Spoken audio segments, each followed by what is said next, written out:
meaning a sample where the weights vary across individuals, then every time you need to do something like calculating, for example, an estimate of a mean or a proportion, or if you want to fit a regression model, you should take into account that sampling design as well. You have, in a way, modified the probabilities of individuals so that your sample does not look anymore like a mini copy of the real population, and then you have to compensate for that in order for your inferences to be valid. If your sample was self-weighted, you don't have to do that. So I mentioned also self-weighted samples are very popular in cases where the data has been collected mainly for the use of other researchers. Things like the DHS samples, for instance, tend to be self-weighted because you don't want to burden users with the problem of having to carry those weights and knowing how to deal with the weights. Whereas in national statistical offices, you sometimes don't think about those things because you are the one that calculates most of the estimates. You're the main user of that data and you know how to deal with those weights, okay? So particularly things like business surveys, for example, are cases where you have quite different weights in general, and that's not a problem because that data is rarely even released. So it's almost only for internal analysis that data is produced. So you don't have a problem with having different weights as long as you know what to do with them. Then I talk about stratification, and then I propose a stratified simple random sampling coupled again with the Horvitz-Thompson estimator. I said when you have a stratified sample, it's just basically like splitting the universe in small universes and then doing a sample for each one of those small universes. This is something that is very efficient. It's much more efficient for the estimation of the total of the whole population, as long as you manage to make those mini universes very similar with respect to the variable that you're interested on measuring. It's also very good for the estimation of domains, because one of the problems when you want to estimate domains is that the sample sizes are random. You may not see anyone from a particular domain. You may select a sample where a particular municipality, for example, has no sample at all. Whereas if you have a stratification, if you are able to induce a stratification that works well in the domains, in particular, if you were able to stratify by domain, then in principle, you would be able to fix the sample size in each one of those domains as to try to ensure that you have the required sample size for your estimates to be accurate enough. So that approach of using stratification, brings us to the discussion of a sample allocation.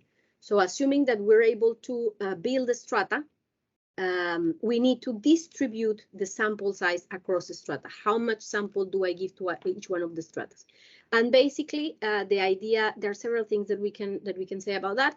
The first one is that there are sampling allocations, that's the way how this is called, that are multi-purpose in the sense that they're not for any particular variable.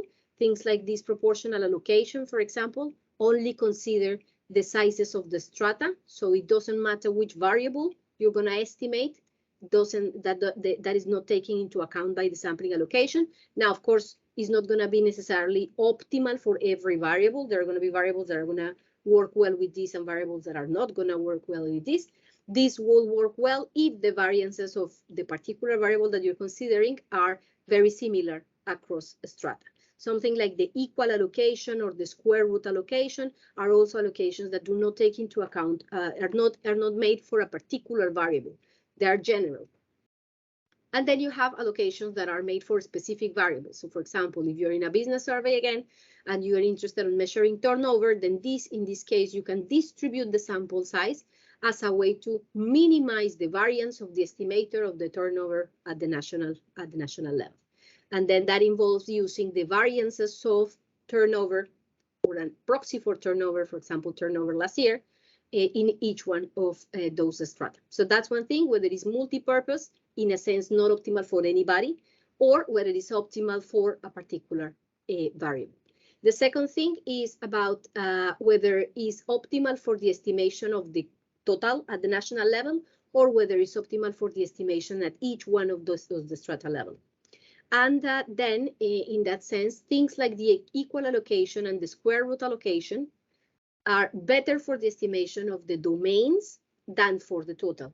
Whereas things like the proportional allocation and Neyman allocation are aiming to reduce the variance on the estimation of the total national at the national level. Now, because in practice, what we do is one survey that is multi-purpose, then you're going to have many variables and you're going to have many aims as well.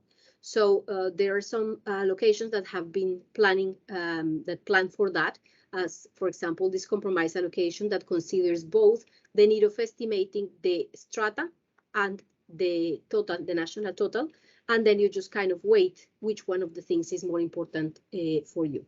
So we talk a little bit about sampling allocation.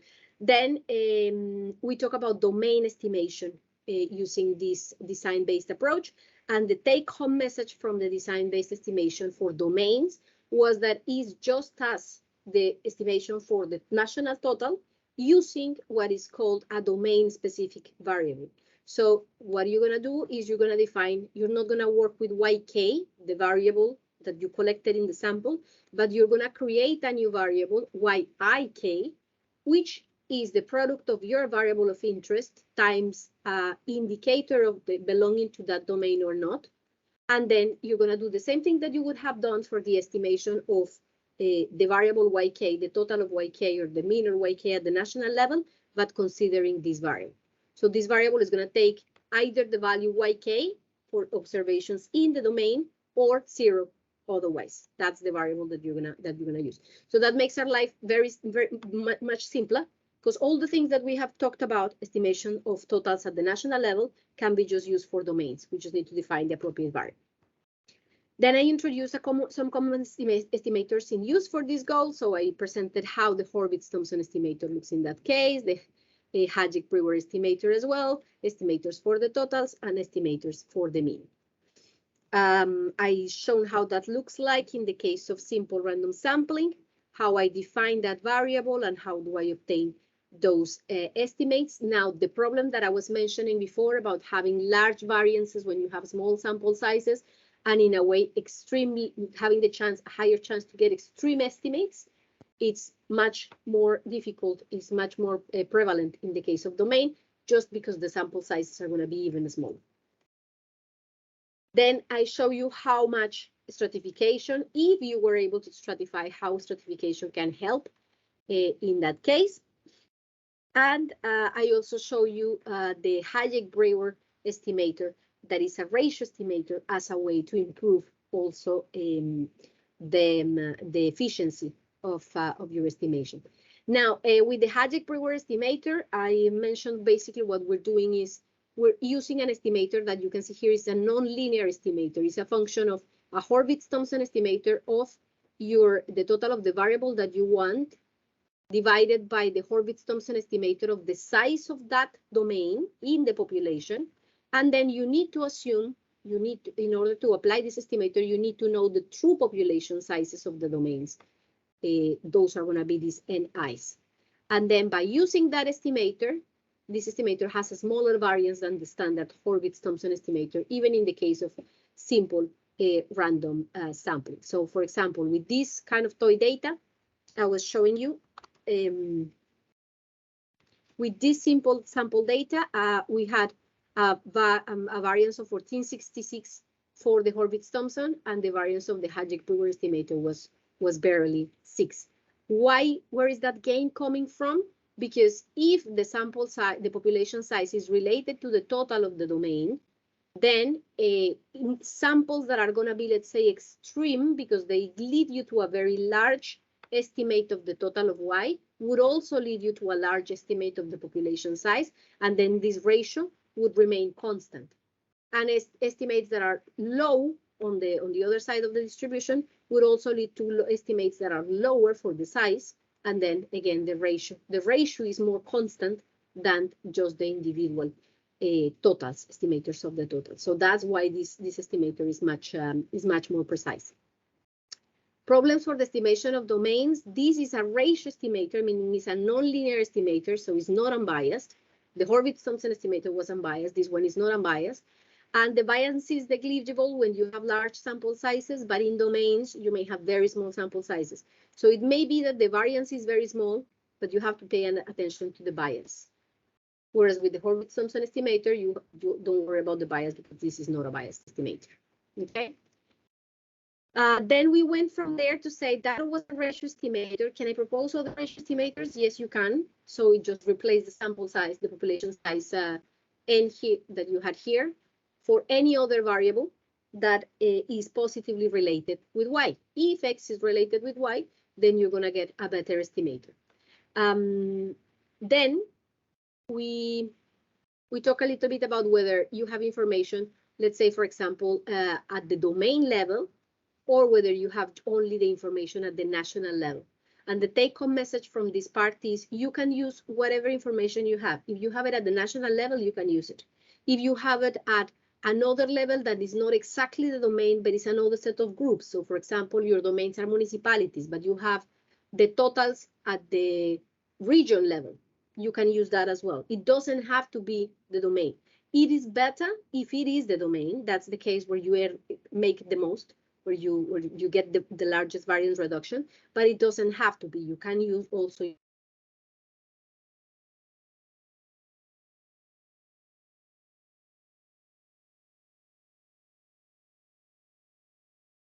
Imagine, for example, if you're processing something like Heihachi and you have to generate tables and tables and tables of estimates, you're not going to have the time to do this for each one of the variables to find which one is the optimal x for a particular variable and another x for another variable and so on. This is not really scalable in the sense of at the level of things that you work in a national statistical office. So it's very useful to see that these kind of estimators can be written as a weighted sum of the observations in the sample. So if I were to define these GK weights in this way, and AKs, or the expansion factors, the inverse, like those two just of the product of the weight times the variance.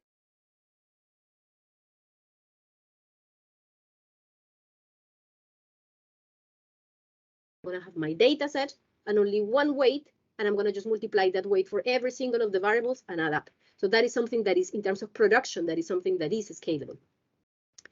Now, is it optimal?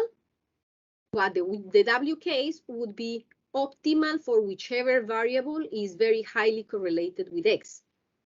It would not be optimal if there is no correlation between Y and X, for example.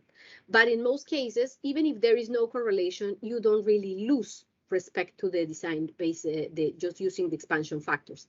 So this is why we tend to use variables that help us for a broad number of outcomes, but there is no guarantee that this is going to be good for every single outcome or that is optimal for any of the outcomes that you are considering. Again, here you're balancing the multi-purposeness of a survey with an optimality idea.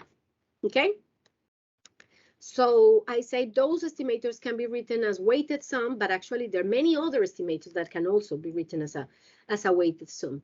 And in particular, calibration estimators are a family of very useful estimators that can be written in that particular way. The idea of how you obtain those weights under calibration comes from a different perspective, but we arrive to exactly the same end. So in their calibration, they said the idea is that you have your design weights and you want a new set of weights, not AK, but now WK, that are gonna, where do I have that? Yes, I have it here. I want a new set of weights WK that are as close as possible to AK. And by that, I'm trying to make sure that I don't introduce a lot of bias, because with the weights AK, I am unbiased. That's what gives me the Horvitz-Thompson estimator. So I want something that is closest to AK so that I don't introduce too much bias. But at the same time, I want to satisfy those calibration constraints. And the calibration constraints means for the variables that have been used in the calibration process, I want the estimated totals to be exactly equal to the known population totals that I'm feeding the method with, okay? Now that gives me two results. On one hand, the estimator is going to be more precise, ideally, if those x's were correlated with y. And second, because I satisfy the calibration constraints, then I know for sure that the estimate for those x's, those particular x's, is exactly the same as the population totals that I have given. So for example, in the case of the HH, if I have population projections by age and sex, I can try to calibrate to those population projections by age and sex with two objectives. One, because I think that calibrating to that may lead to a more efficient estimator for many variables. Or two, because I want that when people processes HIH and obtain estimates of the distribution of the population by age and sex, they recover, let's say, the population projections. That there are no two different estimates, one coming from the population projections, another one coming from HIH. So there are those two different reasons why you can do it, for efficiency or just for consistency in terms of presentation. But both are valid reasons to introduce estimated calibration estimates. Then I talk a little bit about how the solution of those weights look like. And then I came to this result that is very nice, that tell us that although we didn't start talking about calibration thinking on a linear model, we were not, here we never said that the x's were related to the y's. We just say that the weights were close and we wanted the totals of the x to be recovered from the sample. However, the solution can be seen as satisfying a particular type of linear model. We can write that calibration estimator in this way. I think this is where I finished yesterday, right? I think I got until calibration weights. Yes, I did this bit, I remember, okay. So we can see, we can write that estimator in this particular way, where what I have is a Horvitz-Thompson estimator here, and here I have some sort of error in the estimation of the x that I would do via the Horvitz-Thompson estimator multiplied by the regression coefficient beta, which would be this estimate, this beta hat is estimating the census-like regression coefficient between y and x. If I had all the observations in the population and I was able to fit a regression model between the y and the x's, that would be the parameter beta that this beta hat is trying to estimate. Then I've shown you how some of the estimators that I have presented already can be seen as part of as particular cases of calibration estimators. So those two ratio estimators, R1 and R2, that I introduce are calibration estimators, but I can also use information at the domain level. If I use the, this is going to give me the sizes and this is going to give me the total of x's, then I can introduce a domain-specific information here. This will be an estimator that has a separate regression coefficient in each one of the domains. Okay, so I think this is where I finished yesterday. I presented this example just to show you that how can we compare the estimators between Horvitz-Thompson and Hayek-Brewer, or what happens with the calibration estimators in the case of planned domains, so when I have strata, and this here was trying to illustrate the fact of the unplanned domains, where you can see that the coefficients of variations are much, much larger because the domains are not planned. The sample sizes in each one of those domains are not fixed. Then last comments, I mentioned, okay, you can calibrate, you can use many things. For example, if I'm talking about calibrating by age and sex, I can think about many things. I can try to calibrate the total of males, total of females, and total by age groups. Or I can try to calibrate the cross thing between age and sex. So I want to calibrate the number of people by each one of the age and sex groups, for example. Those define different sets of calibration constraints. You can plan, if you have enough auxiliary information, you can plan really very complex sets of calibration constraints. And then if they become too complex, you may end up running into the risk of not having solutions, not having answers. So it would be good if you can just like balance those two things. I think that's where I finished. And then today I'm just going to talk to you about, I'm going to start talking about indirect and direct GREG estimates. So when we were talking about estimating the total of Y in the population, I introduced this estimator. The GREG estimator, I motivated it from the perspective of calibration, but it can be motivated as from a regression model as well. This is the form of that estimator. Now let me write that estimator in a slightly different way. So you see I have here, this is the Horvitz-Thompson estimator of Y, the total in the population. This is the true total of X, and this is the Horvitz-Thompson estimator of the total of X in the population.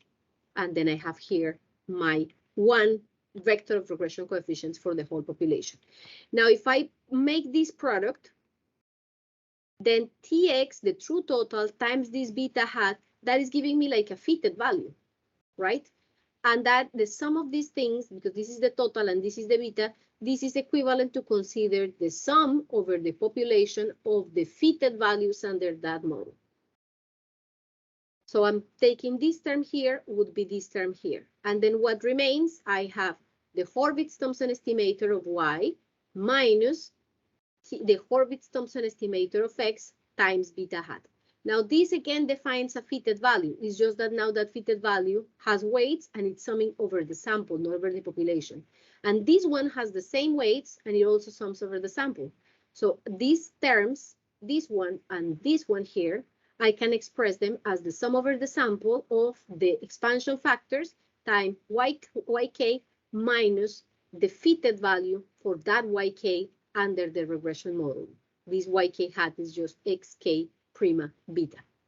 So this estimator here can be motivated. If I were to happy to assume that there is a linear relationship between YK and X's that is controlled by one single beta at the level of the population for all the domains, it doesn't matter, all of them have the same beta, then the estimator, the generalized regression estimator that I would obtain would have this form. Okay, so what am I saying here? I'm saying basically that for example, I can assume that Y is income. So my estimate of the income for a particular household, the income of that particular household can be seen as a function of a set of variables like the education of the head of the household, the gender of the head of the household, the number of people in the household, the number of occupied people in the household, and so on. All those variables can be here in this vector of X's.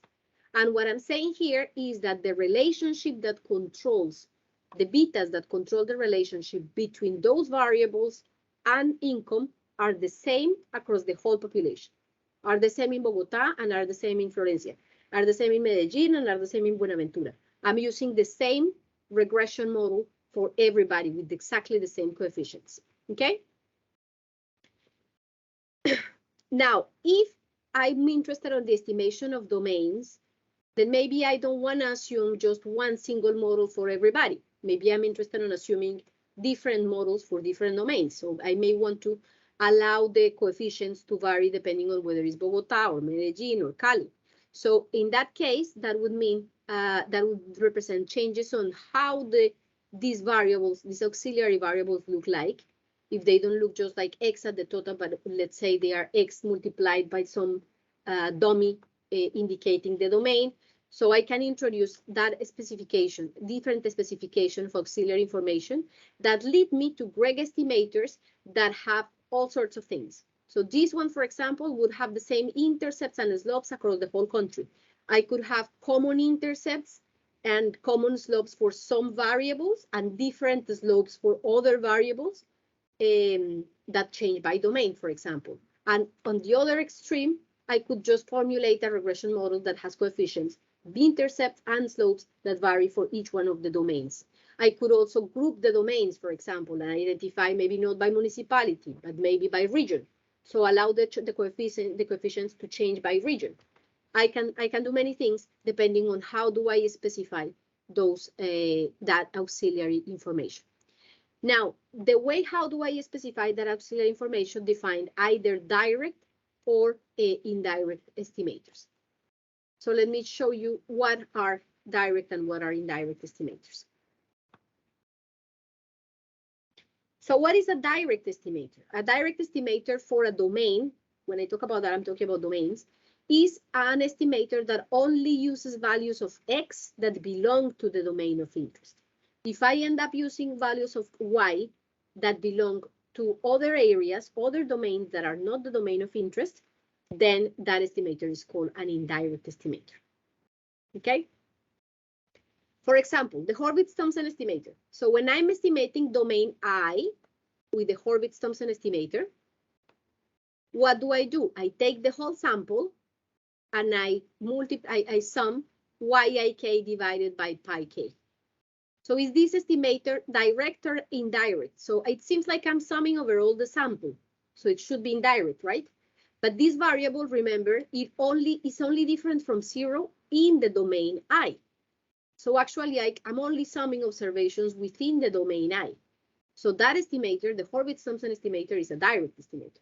Is this bit clear? Is it clear why the Horvitz-Thompson estimator is a direct estimator? Yes, it is because we estimate that inside the same domain. We don't use other information from other domains, right? Yes, you zeroed everything that was outside. You're summing over the whole sample, but everybody that doesn't belong to that domain gets a 0. So actually, yeah, you're not using them. Okay. So that's why it's direct. Now, what about the GREG estimator? The answer is, it depends. If I have a GREG estimator that can be, all GREG estimators can be written in this way. I just shown you here that I can write them like this. This is the sum of all the fitted values at the population level, and this is in the sample. So depends on how do I define the fitted values. So if I have a fitted values that are coming from a model where every domain has a separate vector of regression coefficients, then that would be equivalent to fit independent regressions in each one of the domains, right? So that means that you are using only data from that domain to estimate this beta I, and then this estimator becomes a direct estimator. Now, if on the other hand, I'm assuming a national level model, so I have only one set of coefficients for all the country, for the entire country, then when I'm estimating the total of domain I, for example, I want to get the estimate for Bogota, then in the calculation of this yk hat, here I only sum over the sample of Bogota, but in the calculation of this yk hat and this yk hat, I need to use beta hat. And to estimate beta hat, I use the whole sample because I'm assuming that I have the same model for the entire country, right? So although I'm summing here just over S, because this JK hat, this fitted value, uses a regression model that is assumed for the whole country and therefore fitted over the whole country, then that estimator is an indirect estimator. Tell me, Jose.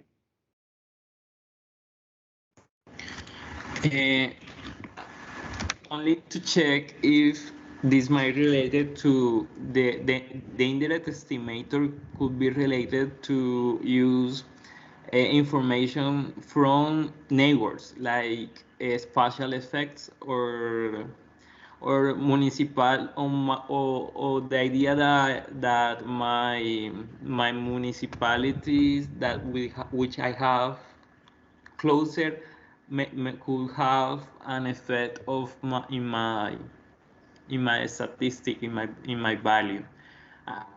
When you talk about indirect estimators, I think about this network or spatial effects. I don't know if this could be right. Yes, of course. Those are indirect estimates. Yes. So for example, a model much more complex than what I'm showing you here, but a model that uses spatially correlated random effects, for example. Then that model would use all the information in a given on the observations that on the areas that are neighboring a particular domain in order to get the estimate of this particular spatial random effect. So yes, you're not making an estimation for this domain that only considers the data that you have on this domain in terms of Y, but also other neighboring areas. By assuming that correlation, you're allowing yourself to use information from other areas to get an estimate for this one. The model that I'm formulating here is much simpler, but the idea is the same. So, for example, imagine that a model at the national level is too much. But for example, I want to formulate different regression models for different regions. North region, East region, West region, South region. Okay, so I'm going to formulate 4 or 5, including a central region. So I'm going to formulate 5 different regression coefficients, sets of regression coefficients. I have 5 regression models, right? When I'm estimating the total for Bogota, the regression coefficient was actually estimated on the basis of the whole information of the central region, not only Bogota. So that makes that estimator indirect because the values of Y that I'm using there involve more than just Bogota. Yes or no? Yes, yes, thank you. Thanks. Now, that is good and is bad. Doing that is good and is bad. It's good because that's what we call in Smaller estimation borrowing strength. So if you were to formulate a regression model for each one of the domains, and you have very small sample sizes, then which sample sizes are you using to estimate those beta i's? If I want to get these beta i's for this regression coefficient to obtain this fitted value, and my sample in this domain is 5 observations, I'm fitting a regression model with 5 observations. Right? I'm getting estimates for intercepts and slopes and God knows what with 5 observations, basically. Whereas if I'm happy to assume that the model holds for the whole region, then, because it's trying to enter, if I'm happy to assume that the model holds for the whole region, then that means that I can use the data of the whole region to estimate that regression coefficient.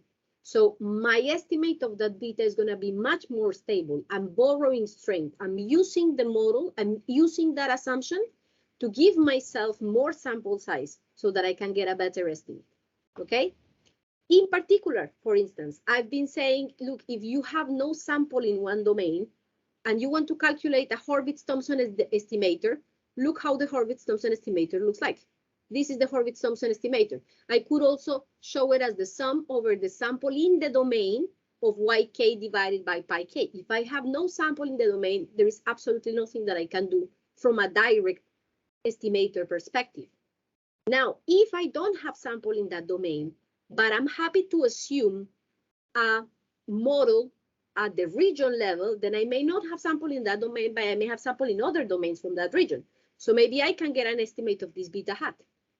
And if I have excess, for example, from administrative data, then maybe I can actually get a fitted value here. So I wouldn't be able, if I don't have sample at all, I wouldn't be able to calculate this GREG estimator because I still need this bit here and I wouldn't have this bit here. But I could calculate this. So that is started driving me in a direction where I'm assuming a model, and by assuming that model, I give myself more space. I give myself a bigger sample size so that I can get better estimates by making use of that model that I'm assuming. Okay, now that's the good thing. Now there is a bad thing, is what happens if the model doesn't work. So what happens if I assume that the same set of regression coefficients hold for the whole region, but the whole region contains Bogota, small municipalities around Bogota, and maybe other departments that have an economy that is completely different, that seem to be also in the central region, but are quite different from Bogota. So basically, if those regression coefficients at the domain level would be very different between domains, and I'm assuming that they're the same, then my model doesn't hold. And if that model doesn't hold, then using a model that uses that kind of a region level coefficients is going to lead me to bias. I didn't have to worry about bias at all as long as I was talking about direct estimators. But when I start talking about indirect estimators, then bias starts appearing like a problem whenever the model that I'm assuming is not holding well. The model gives me the chance of getting better estimates, but if it doesn't hold, then I may have bias, large bias, and that may defeat completely the purpose. So when you talk about indirect estimates, it's always a trade-off between bias and variance. The model is never going to hold perfectly.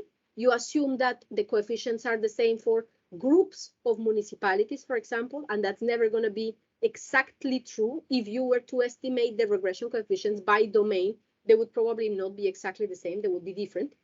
But if they're close enough, then maybe the bias that you introduce is less than the variance that you're saving. If the model fits very, very wrongly, then you may get gains in variance, but if the bias is too large, you may be defeating the purpose of the initial purpose, okay? With indirect estimates, you are in that's the issue, the trade-off between those two things, bias and variance. Now, there is another type of estimators that I want to define, synthetic estimators. So synthetic estimators are sorry, I missed you, Santiago. Thank you, Angela. So I have a question that is more like an example. Here in Colombia, in the DANE, we cannot recollect information in all the rural areas in the country. So we use information from the rural areas of some specific capital cities. I don't remember what cities are, but I know that we use information from Manizales and also from Neiva. I don't remember the exact municipalities, but we use this rural information from those specific cities, but we extrapolate that to the whole rural area of the country. So is this similar? This technique is similar to the GREG estimator because we don't have all the information of the whole rural area of the country, but we use a specific rural area from some specific municipalities. So is this similar or not? That's a very good question. So how do you extrapolate? First, how did you decide which rural areas you see and which rural areas you don't see? And then how do you extrapolate? I really don't know. I just see that in a slide in one committee, but maybe Jose, you have more information about that. But I know that, for example, we do not recollect information from Puerto Inírida, Vichada, or Territorios those. nacionales. Yeah. Yeah, of course. But so we use information of a specific rural areas, and I think that they extrapolated information. I really don't know, but when you explain this GREG estimator, I think that they're really similar things because we use information from another municipalities to estimate municipalities that we don't observe actually. That's the first question, and Yep. the other question is are really small. That is, this GREG estimator is a primitive method to do a small areas estimation because well, I understand that it's not the same, but this is like the basis of the small area estimators.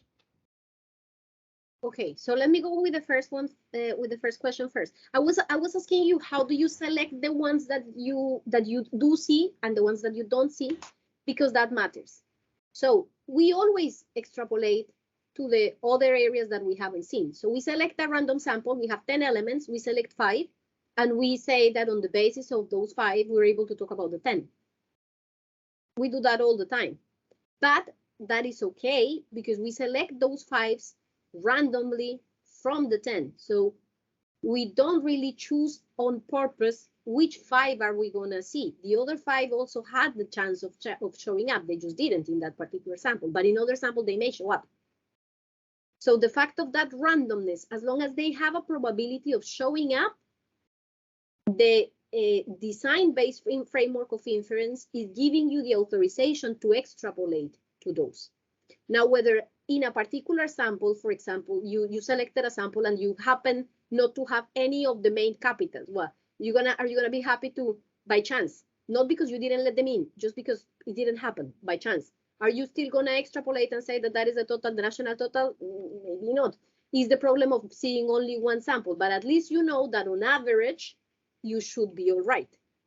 Okay, so whether if it's on purpose or whether it's because of chance, that matters. If it's just because of chance, then you're able to make that extrapolation. In the case of territorios nacionales, for example, no, because they don't even pass by selection. We have never been to territorios nacionales and will never be to territorios nacionales just because it's too expensive. So extrapolating to territorios nacionales means that we ourselves make the assumption that those places look like the places that we have seen, but that's not a statistical assumption.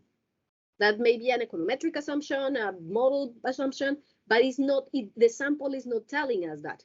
We're not letting that leaving that to randomness. So that assumption may create bias if those territorios nacionales do not look like the rest of the country. Okay, so that was one thing that I wanted to ask. That's why I wanted to ask you, how do you choose? If it's because of that, because of chance, then yes, you can within this framework of inference. If you do it on purpose and those places have zero probability of ever being selected, then you wouldn't have the chance to generalize on the basis of this framework of inference. You can do it assuming other things, and then you have to check those assumptions, which is what we're doing here. So we decide that the regression coefficients can be estimated at the region level. And that's a model that we assume and that we have to verify whether it works well or it doesn't. If it works well, it can be a very good thing. If it works bad, it can create lots of bias and problem. Now, about the GREG estimator, you're going to see it with Nikos. It's not like this is a primitive version of a small area estimator. What this is a design-based version of a small area estimation, which works in some cases and it doesn't work in many cases.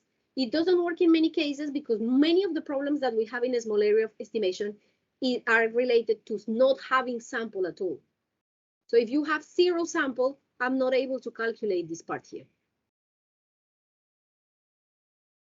If I have a domain that is out of sample, this bit doesn't exist. So I'm not even able to calculate GREG, right? Now, you may see it similar to other small area estimates, because you're going to see later on, whenever you formulate like unit level models, area level models, you end up with estimators. They look like this, like something that this is going to be a synthetic estimator and something else.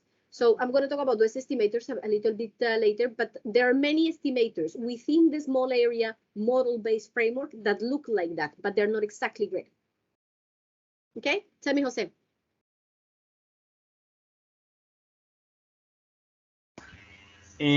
I think it is very interesting the discussion that Santiago brought, because it has to do with monetary poverty estimates. And I think it is related to the way that it is calculated, the poverty line, the way it evolves with the price index. We don't have a price index in rural areas, strictly speaking, because there is some reason, not only because it's costly, but because there is no urban market in rural areas. I don't know. So we cannot obtain the prices as we obtain it in cities, but people live in rural areas. So how the prices evolve in rural areas? So the solution that we have now in the methodological in the present methodology for poverty estimate is to input, I don't know, to input in English, imputar the price index for rural area using Inírida, Leticia, Mitú, San José Guaviare, Puerto Carreño, that are cities which have a high rural index. I'm not sure how to measure the rural index, but these cities seems to done it like very rural. I don't know the measure, but these cities have price indices. So we use the price indices of these four almost towns, not cities, to evolve the poverty line of rural areas in Colombia. Recently, there has been a discussion because someone in Colombia said that that is not a representative of rural areas. And so that I want to bring the whole framework of the discussion because I think it is interesting. Also, I do not believe that it is a great indirect estimator, but it has to do with a statistical representativeness. I think.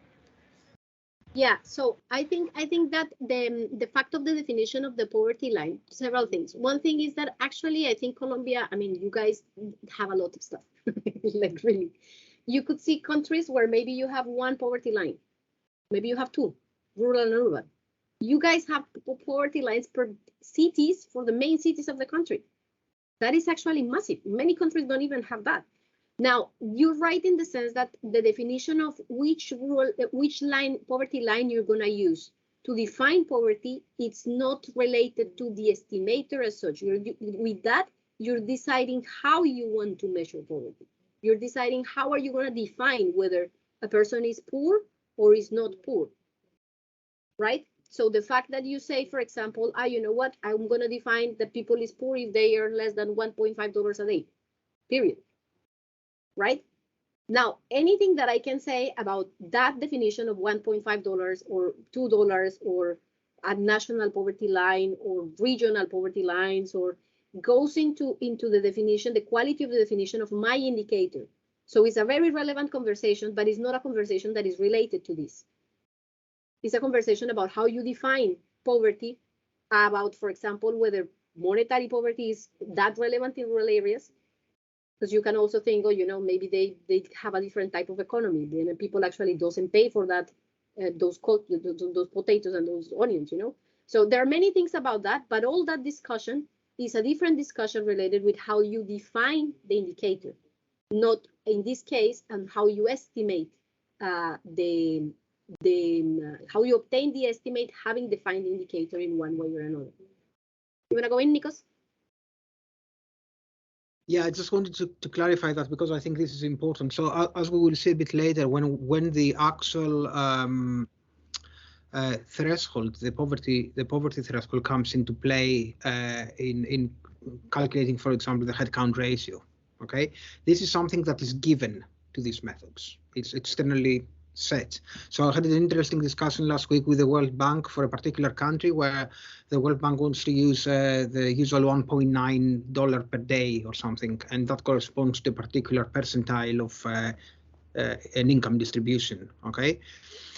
But in some ways, it is based on what I think Francisco was at, or Jose was at the one that spoke about the way that the poverty threshold is set is based on a set of statistical operations, and there seems to be imputations going on, assuming that certain rural areas are representative of those rural areas that are not part of your sample, whatever sample you use to estimate the poverty line. So in that respect, you are making a kind of an assumption there. So you extrapolate. And so that the discussion that we had previously with your other colleague, I think, with Santiago, I think is relevant here as well. Not directly to calculating, you know, the direct estimates, but it is relevant because you seem, what Angela said about the selectivity in the way that the sample has been selected, I think is relevant also in how you set the poverty thresholds. I would say that if there are worries about that, I think that you need to do something in order to validate your poverty lines and potentially assess how the poverty estimates, the sensitivity of the poverty estimates relative to how you set the poverty line, because that's a very sensitive topic. So I think that's quite important, and it has to be part of the assessment of your estimates at the end of the day, because if there is a particular assumption about perhaps the overestimation or underestimation of the poverty threshold, then perhaps that will have implications for the quality of your estimates. Okay, so I'm going to stop here. Thanks, Nikos. Is that okay, Jose? Do you want to add anything? Jose, Santiago, anybody else? Thank you. It's great to talk about these critical points or critical discussion we have receiving recently, like last month, and receiving some feedback about these topics. Thank you. Thanks to you. Okay, now here I'm just assuming, as Nikos was saying, that's a given value. So there may be issues with how that given value is obtained and whether that given value is the same, going to be the same for the whole country, or is going to be different for regions, or it's going to be different for rural areas and urban areas, and whether that value is representative, actually useful and meaningful for all the domains of interest or not. But in terms of what we're talking here about right now, and about the estimators, we're taking that as a given. Like if you want, it's like when you condition on the excess, I'm conditioning on that definition of poverty, and everything that goes from there assumes that that is the level of poverty. That's the definition of poverty that you are using. Now, if you have questions about that level of poverty, which is sensible, it's reasonable to try to test how much your estimates depend on which level of poverty poverty line you're using. Then it's a matter of, what I'm trying to say is it's a matter of validation. It's a matter of a sensitivity analysis rather than a matter of variance estimation. Okay.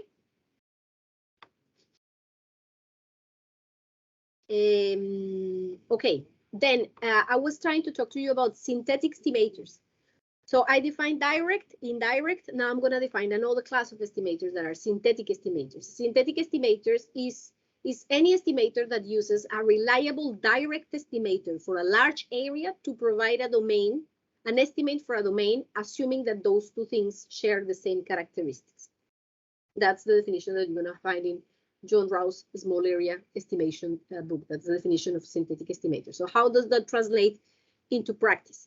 So for example, if I'm interested in estimating the average at the domain level of variable y, okay, I could do several things. I could obtain the regional estimates, the direct estimates at the regional level, okay? So I want to estimate the average income at the municipality level. That's my goal, but I have very small domain sample domains, domain sample sizes. So what I'm going to do instead is that I'm going to obtain not the municipality ones, but the regional estimates. And I'm going to assume that those regional averages are the average that apply to all municipalities in that region.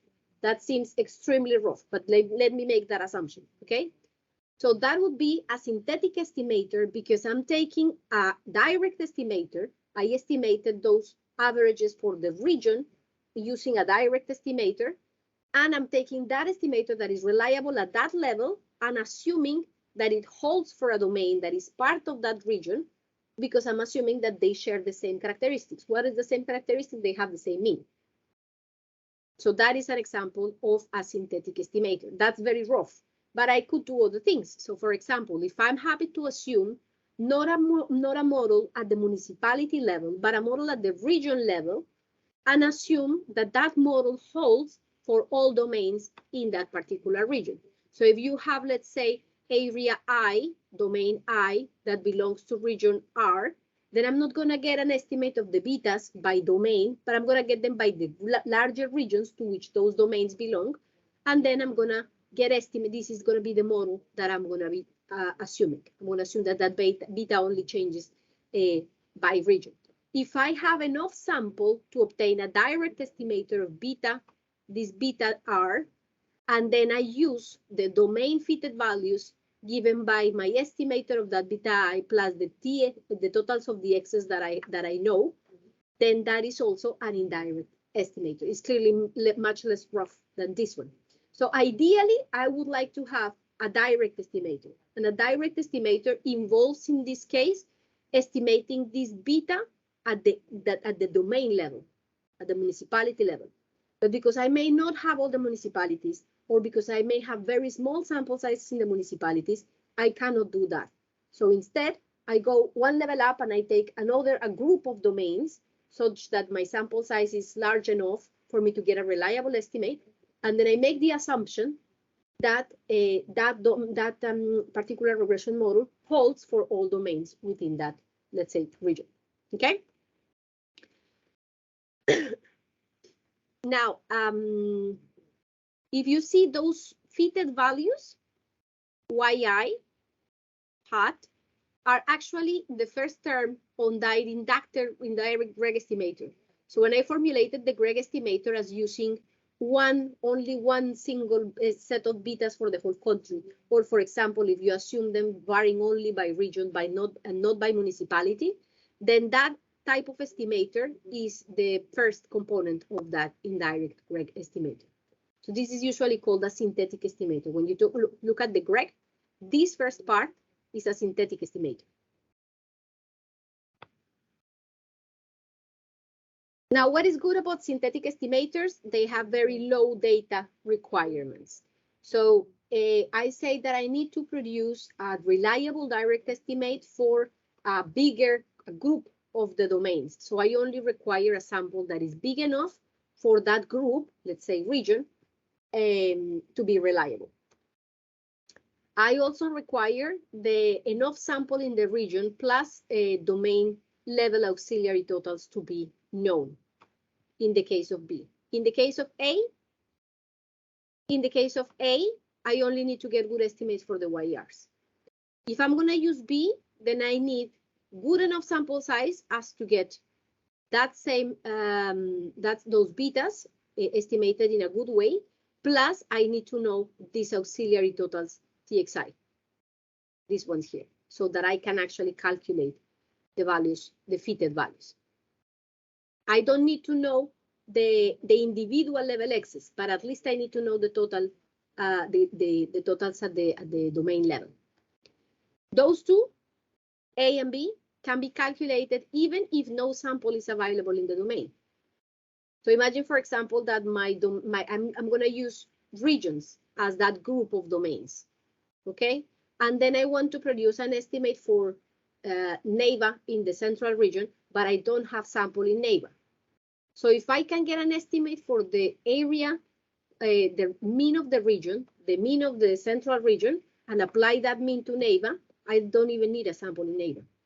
Or if I can use that sample that doesn't include Neiva to be able to calculate an estimate for this regression coefficient. And on top of that, I have the totals, the known totals, for example, from population projections or administrative data or any other source, then again, I don't even need data in Neiva. When I'm calculating the GREG estimator, I need data in every domain because otherwise I'm not able to calculate this bit. But if I'm happy to go with the synthetic estimator, then I may be able to calculate estimates even in cases where I don't have any data in the domain.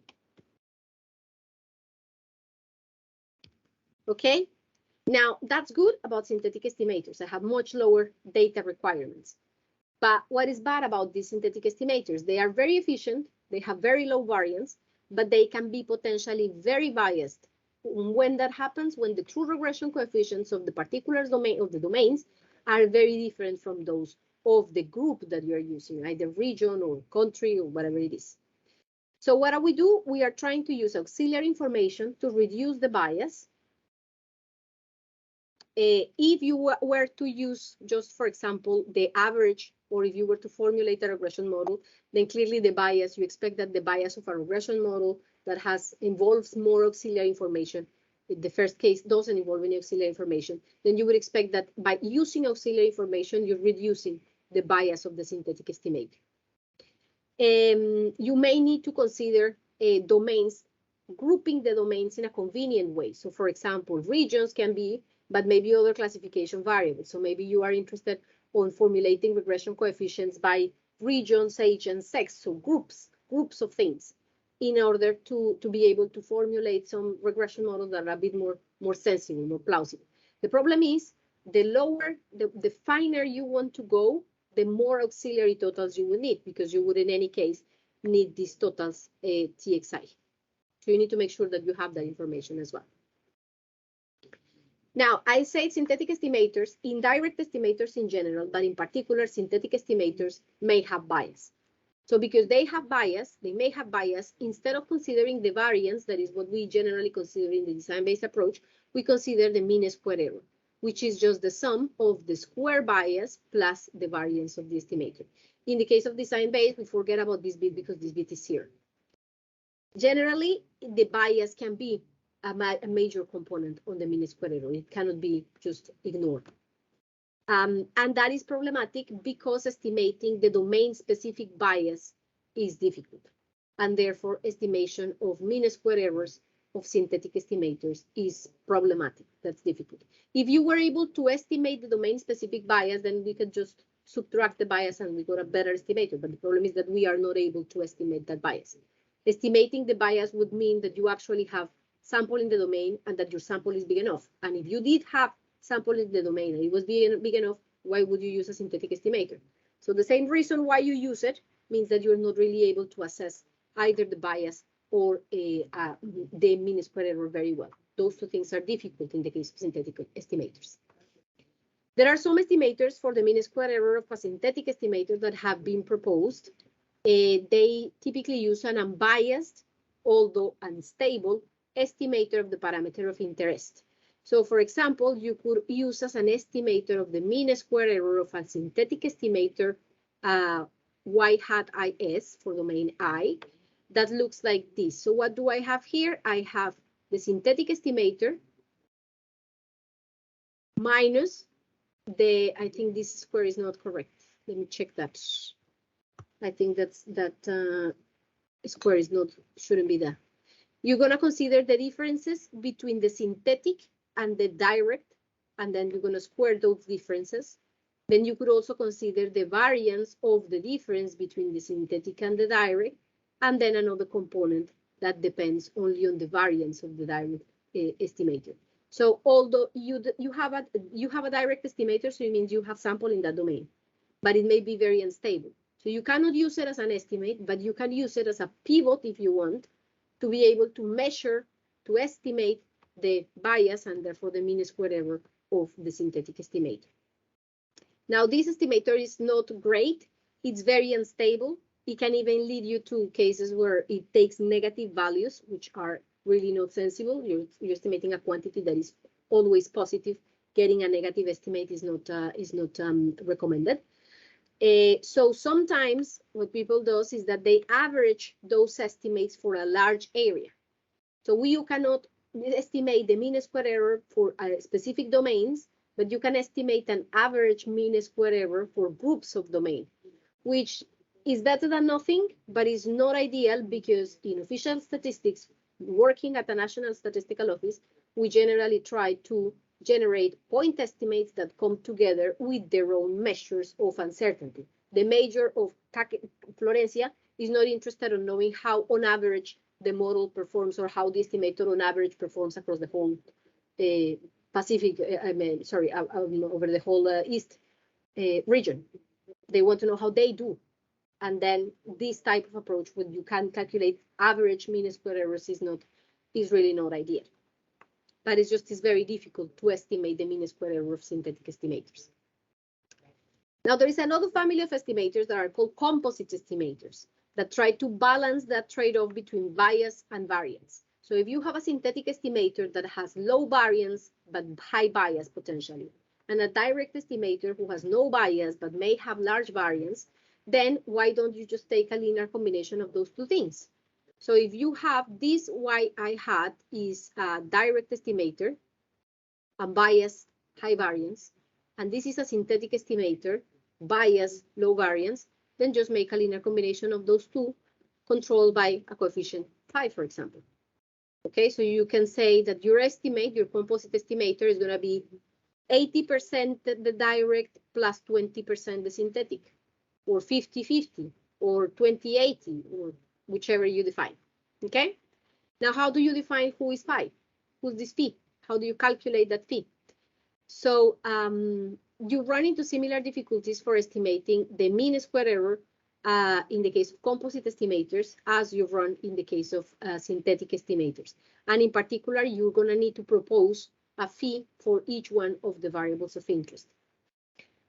Some examples of proposals for that phi there is one composite estimator that chooses that fee in a way that the mean square error of the composite estimator is minimized.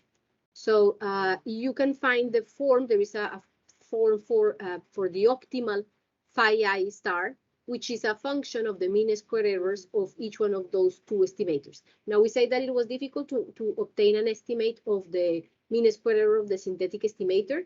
So in particular, getting a good estimate of this phi I star is going to be complicated. However, the good news is that studies with this type of estimator have shown that even if you don't get it very right, the estimator still works really, really well, reasonably well. So for example, if the optimal phi was 0.4, and because your estimators of the mean square error are not so good, you don't get 0.4, but you get 0.3 or you get 0.5, then the mean square error is quite flat within a region around the optimal phi. So even if you don't get it right, you're not losing much. It's kind of plateaued around that, it's flat around that region. So it doesn't affect massively the efficiency of the composite estimator. That's very good news. Other examples of composite estimators are sample size dependent estimators. So you can also have other types of estimators that decide whether to give more weight to the direct estimate whenever the sample size in the domain is big enough for that direct estimator to be reliable. So for example, if you think that the sample in Bogota is very good, is very large, is good enough for the direct estimator to be reliable enough, then you can, in that case, give 90% of the weight to the direct estimator and only 10% to the weight of the estimator that is obtained, assuming that Bogota behaves like the rest of the central region. Whereas if you have another city, I don't know, Tunja, and Tunja has a very limited sample size, then in that case, you can say, okay, I'm going to give more weight to the estimator that uses the data of the region than the one that uses the data exclusively of Tunja, because I think that this guy is extremely unreliable. So those are called sample size dependent estimators. A drawback of this type of estimators is that sample size is a relevant thing, but it's not the only thing. You can have a small sample size, but if whatever you're measuring is relatively constant within that domain, then you actually don't need that much sample size. Your direct estimate may be accurate enough even though the sample size is not that large. So considering exclusively the sample size doesn't really tell you the whole story. Okay, so that's all what I have to tell you about composite estimators. So we have talked about direct estimators, indirect estimators. We talked about synthetic estimators, and we talked about composite estimators. From all of those, the only that formally belong to this design-based framework of inference are the direct ones. Everything else that goes from that is actually assuming something. And then by assuming something, they manage to borrow strength from neighboring domains or other domains, but also may pay a price in terms of bias. That's kind of the take-home message. Questions about this bit? I'm going to start talking a little bit about variance estimation. Tell me, Jose. I want you to please comment again on why sample size is not only the relevant component. I know we have talked about this before, but we have discussed that we need to take account of the instability with all high variances, and also there are another things, and I think that this is very important because I am interested in that specific topic. Thank you. Thanks to you. No, basically, I would say that the issue is the following.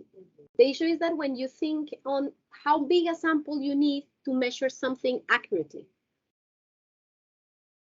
the answer is depends on what are you actually measuring and how variable that is. My former professor from sampling, he always used to say, okay, so how big a sample do you need to estimate the average number of eyes a person has? I take 2 people and I know that on average we have 2, right? I don't need much. And why is that? Because that is a variable that is relatively constant across the population, right? But if I'm going to estimate something that is very variable, then I need a large sample size. So that is a problem with the sample size dependent estimators, that you may have domains that are more homogeneous. So if you're measuring something like income, for example, and you have one domain that is very, very, very diverse. You have, I don't know, for example, settled people, but you also have a lot of recent migrants, displaced people. Something like Bogota, for example, is kind of a nightmare. I mean, you have all sorts of people in the area. So that may be very, very variable, and you may need a large sample size because it's very variable. Or if you consider another domain where people has more or less the same level of income, then maybe you, for the same size of population, for the same sampling design, for the same, maybe you need a smaller sample size just because what you're measuring is much more constant. Just before Nikos jumps in, let me just show you something here before. When I was talking about simple random sampling, for example. Oh, come on. Now my slides have gone. But when I was talking about simple random sampling, there was a slide that I have that it was showing you the formula of the variance of the estimator under simple random sampling. Let me share that again. Just a second. This one. Okay, so when I was talking about the variance of simple random sampling, for instance,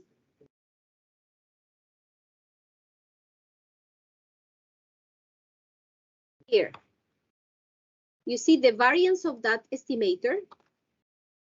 The variance of that estimator can be written in this way. So the sample size respect to the population size matters, but this bit here, how variable that variable is in the population, how homogeneous the units are with respect to that variable matters as well. And when you have a sample size dependent estimator, you only have the n, but you don't have this other side of the story. Do you want to jump in, Nikos? Yeah, the only thing I want to say about that, because that's an interesting one, this is why in many cases, as we will see later on, the use of models is required because the data you have, there are areas where you have no sample observations and so on.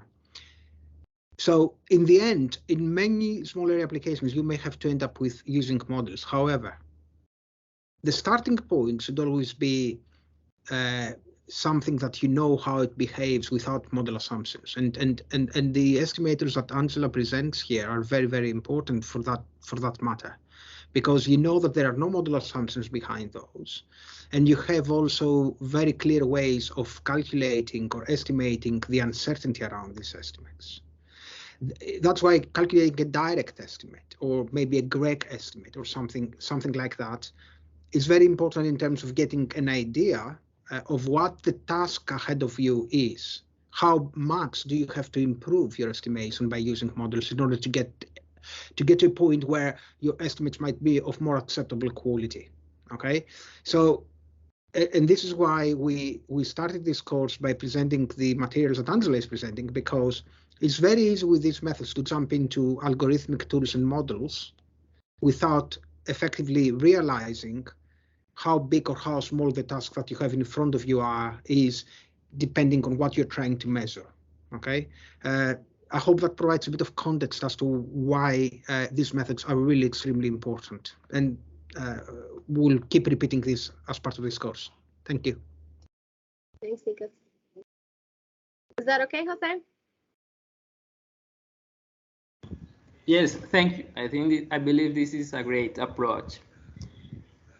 Okay, perfect. Thank you so much. So now I have told you everything that I had to tell you in terms of estimators, point estimators. We talk about GREG, we talk about calibration, we talk about the estimators that do not use any auxiliary information like Horvitz-Thompson. Then we talk about Hajeck-Brewer that was using the population sizes. Then we talk about the ratio estimate that can use one variable. Then we talk about calibration that can use many variables. GREG that can use many variables. Direct only the domain, indirect involve other domains, synthetic, you can calculate when you don't have sample in the domain, and composite, that kind of balance bias and variance. That's all what I had to tell you about estimators, point estimates. Now I'm going to talk a little bit about design variance estimation, and I'm going to talk a bit about that for two reasons. One, because it's important for you to set a baseline of where are you standing. So we start talking about smaller estimation and we think that we have a problem because we get an estimate of a coefficient of variation, we get an estimate of a variance that tells us that our direct estimate is not reliable enough. So we need to be able to trust that estimator of that variance. First, we need to be able to calculate an estimator of that variance of the direct estimate. And as Nico just said, obtaining those variances of the direct estimators tells you how far you are. So are you in a situation where you are getting CVs around 30%, 40%, 80%? Are you that far from getting something that is acceptable? I think there was a rule of thumb in DANE many years ago that estimates that had a CV above 30%, I think, were not published. Is there anything like that in place right now?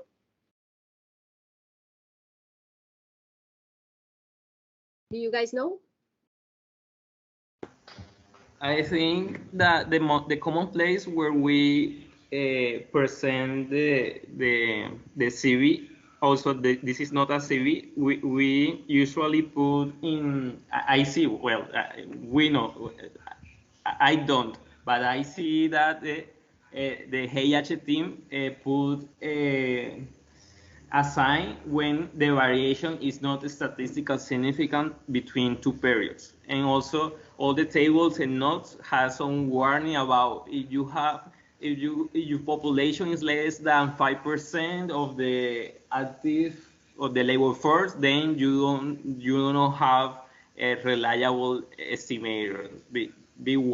Some kind of warnings. Okay, but the figure is still published. It's published with a warning, but it's published.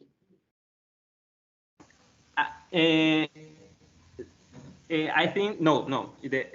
I'm talking about the variation, like when the unemployment rate change in time from one year to another. Is the variation, not the level of the unemployment rate, but the variation that in some cases you have the el asterisco that told you that this is not a significant positive variation. And that is the most common case of some of these discussions.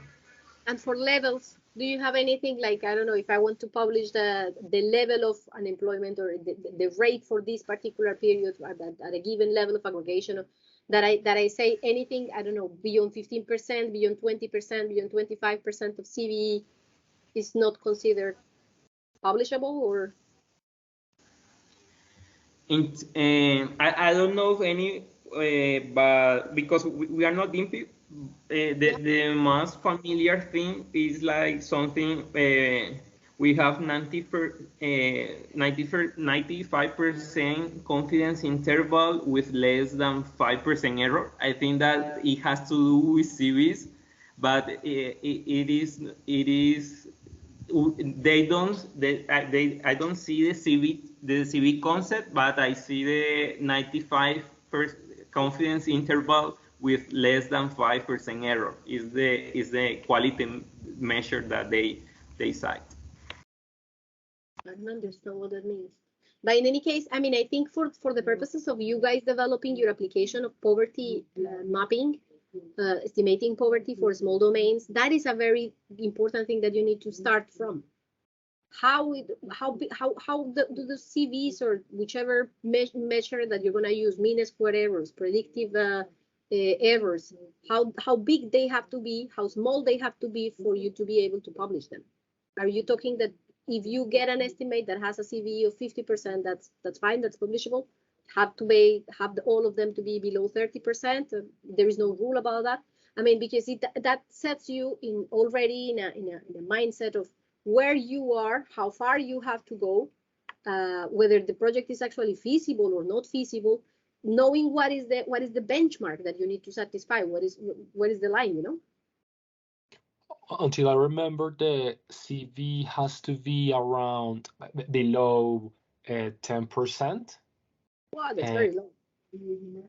Or 5. I don't remember, but it's around 5 or 10%. Wow, that's very low. It's extremely ambitious. Okay, but yeah, I mean, I just think you guys need to have a bit of a look at that. What were you gonna say, Nikas?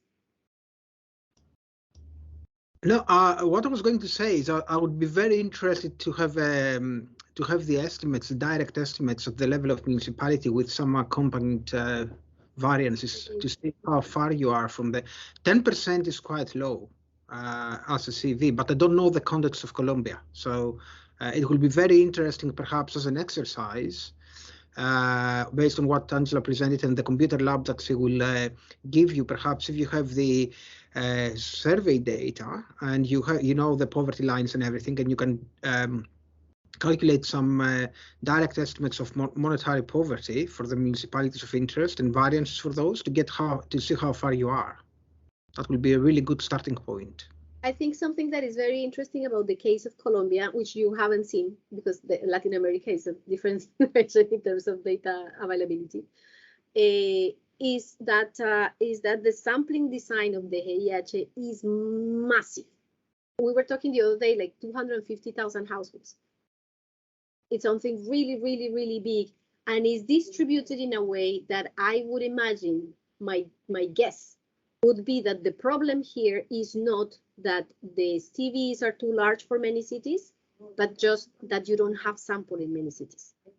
Okay, so basically what you say, where the directs are, they're good directs, but the problem is that because the municipalities are selected at random, in the sense that, you know, what you mentioned the other day, that because of the design, certain municipalities are not part of the sample, then the problem becomes an out of sample prediction problem, effectively. Yes. So you may end up basically using some kind of combination of direct estimates of good quality and then synthetic estimates because they are out of sample, effectively. Do you guys know what are the self-represented, how many self-represented areas has the HIH? Does the HIH have? Guess it should be like 20. Self-represented are areas that have a good, reliable direct estimates. Yes, self-represented. And do you know how many, yes, like those that get their own sampling design, like Bogota, Medellin, Cali, do you know how many of those are? Yes, 23 cities in their metropolitan area. National and department level, we have also department level data and the division between urban and rural at the level of department. Yeah, that's a really, really good starting point. I mean, you have, for starters, 23 areas, 23 metropolitan areas that are supposed to have estimates good enough for themselves, each one of them on their own. So the problem is not really those, the problem is everybody else. And how many are kind of the out of sample areas, so the ones where you have no sample, where none of the 250,000 households fall in? For example, how many municipalities you don't observe in your big sample? Colombia has how many municipalities? 100,000, 100? 1,100? Yes, 1,120, eso es 100. 1,100. And do you know the HIH goes in a year to how many municipalities? I don't have the data, but we have 32 departments, and so we have 25 departments in the all HIH. Of the total 32, and the 24 cities, the 23 cities are the capital of those departments. Yeah, you have there is all the southeast part of the country, the survey doesn't even go. And if I remember correctly, I think a long time ago, it was around like 300 areas in a year that you would visit. So everybody else, like 700 more, would be out of sample. But yeah, I think the problem in this case is more an out of sample case than anything else. Okay, so so just to let you know that I think you need to check what is the benchmark, what is the goal that you have, what is the goal post that you need to arrive to in order for the estimates to be published, if there is something like that. In many countries, the National Statistical Office says something. So CVs up to 15%, they're considered good. 15 to 25, whatever. More than 25, we don't publish. Things like that. So maybe there is something like that, that at least, I mean, it's not everything, but it's a good starting point for you to know where you're standing. So I'm going to talk about generalized about design-based variance estimation. I say for two reasons. One, because of that, because we need to know where we're standing before we start making model assumptions and so on. So being able to get the direct estimates accompanied with their own variance estimates so that we know where we're standing is relevant. The other reason is because some models, particularly the area level models that Nikos is going to start introducing today, require the estimates of the variances for direct estimates at the domain level.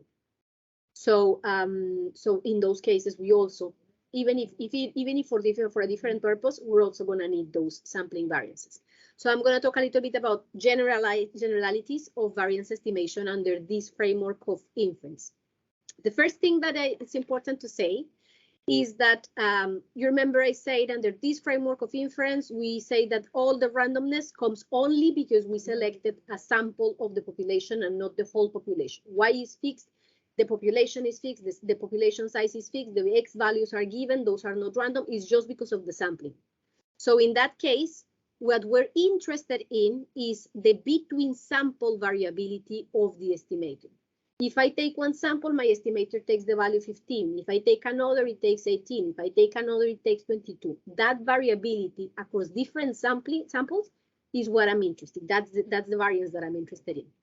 Now, something else that is important is that because the direct estimators, classic estimators coming from the design-based approach are typically either unbiased or nearly unbiased, then generally, when you talk about variance estimation, you only talk about the variance component. You don't talk about mean square error because you assume that the bias is really not a relevant component to be estimated. That's not going to be the case as soon as you start talking about model-based estimation. In that case, you have to switch the focus from the variance to the mean square error. We, in survey sampling, there are closed forms and nearly unbiased variance estimators for many sampling designs and estimators that are used in practice. So the estimators that I presented today, things that involve simple random sampling, proportional probability proportional to size sampling, systematic sampling, all these kind of sampling designs tend to have already variance formulas that are closed form and that you can calculate. They're available in statistical packages already. So it's just a matter of putting the pieces together to get the package to calculate the estimate that you want. The biggest issues are with two different things. One, when you have nonlinear estimators that I'm going to talk about in a moment, things like ratio estimators, but even more complex things. So for example, if you want to estimate quantiles, or if you want to estimate Gini indices or things like that, that are not a linear combination of the observations in the population, then the estimation of the variance for those type of estimators is more difficult. And the other issue is sometimes when we use, I don't think that Dane does much of that, but probability proportional to size, for example, that where you have probabilities, inclusion probabilities that change across individuals, then the variance estimation involves what is called as the second order inclusion probabilities. Those are called PKL. So I say PK was the inclusion probability of element K. PKL is the joint inclusion probability of elements K and L. Is what is the probability of elements K and L together to be selected for this sample. And when you use anything that is an equal probability sampling, then the variance involves using these PKLs. And that is problematic because some sampling designs do not give you directly the PKLs. So that complicates the variance estimation. There are some approximations for specific sampling designs. You don't have to develop any new theory. The stuff is done. But that is one of the potential issues. Whenever you need the joint inclusion probabilities and your sampling design doesn't provide them automatically. Now, in the case of nonlinear estimators, then there are basically three things that we do. We could use Taylor linearization. So basically, you have something that is a nonlinear function of totals calculated in the population. For example, the ratio estimator that I presented before, you remember that was like n, the size of the domain ni, multiplying a ratio that had the Horvitz-Thompson estimator of y on the top and the Horvitz-Thompson estimator of the sum of the population size in the bottom. That is a nonlinear function of totals, okay? So that, in order to estimate the variance of that, one thing that we could do is to linearize that function, linearize that ratio, and then estimate the variance of the linear version of that. That's called Taylor linearization. Again, you don't need to develop the formulas. The formulas for most indicators are available, but that's one way of doing it. If you have more complex designs or more complex estimators, then you can also use all-purpose methods, such as replication methods, such as jackknife or bootstrap. So this is just a very brief description of those two buzzwords that I just said. So what is jackknife? Jackknife is based on the idea of taking your observations and forming groups of them, and then randomly deleting groups of observations, calculating the estimator over the remaining ones after you have deleted those, and that's going to give you an estimate. And then you delete a different group, and then you calculate again, and then that gives you another estimate. And then you use those replicates of the estimate to obtain an estimator of the variance. You can also do that to obtain estimates of the bias. So this jackknife is very often used for bias correction. It can also be used for variance estimation. It works better when what you are using it for is a function that is a smooth function of totals. So for example, something like quantiles is not ideal. Something good about jackknife, it can also be used to measure what is the impact on the variance of the estimator of things like imputation mechanisms, for instance. Bootstrap, it works in a slightly different way. It's also a replication tool, but it's built on the idea of taking your sample and resampling from that original sample. So you're gonna select with replacement another sample from your original sample and calculate the estimate. And then you select another sample and you calculate the estimate. And once again, you use those replicates of your estimator to estimate the variability of the estimate. This is useful regardless of whether the function that we're trying to estimate is smooth or not smooth, but it may require a larger number of computations.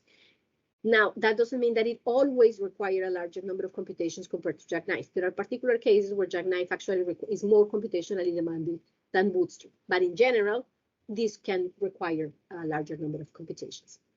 There is entire books about Bootstrap and jackknife. Nikos is going to talk to you more about Bootstrap as well. I don't know if he mentions jackknife in the next session. But the only thing that I think is very relevant in terms of variance estimation from the design-based perspective for those two techniques is that whenever you're using something that is a multi-stage sampling design or a cluster sampling design. So for example, imagine that you started by selecting municipalities, and then within the municipalities, you selected blocks, and then within the blocks, you selected people. So how do you resample from that sample? Do you take the whole sample of people and just choose people? Or do you have to replicate the whole sampling design? How do you do?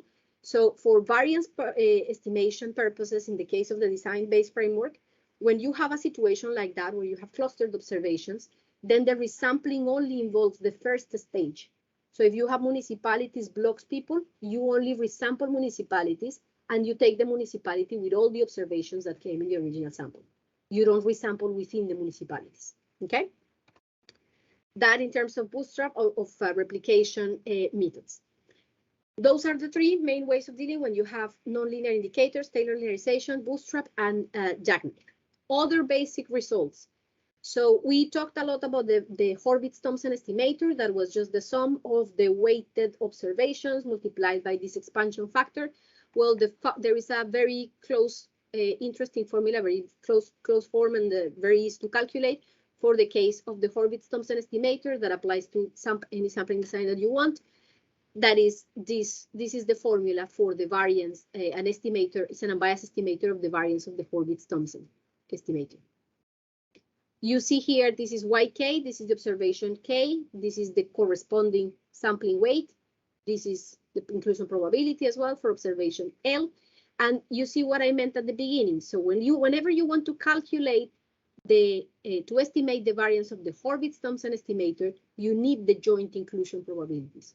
You not only need the inclusion probability of element K or element I, L, you also need the joint inclusion probability.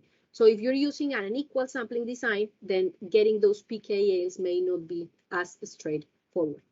I also already showed you this in the case of simple random sampling and just estimating a total, this formula, for example, reduces to this. And there are formulas for most of the usual sampling designs that people applies in practice. So you don't really need to develop them. You do that as part of your sampling course, but you don't have to. And that variance depends on things like the population size, the sample size. This N over N is called the sampling fraction.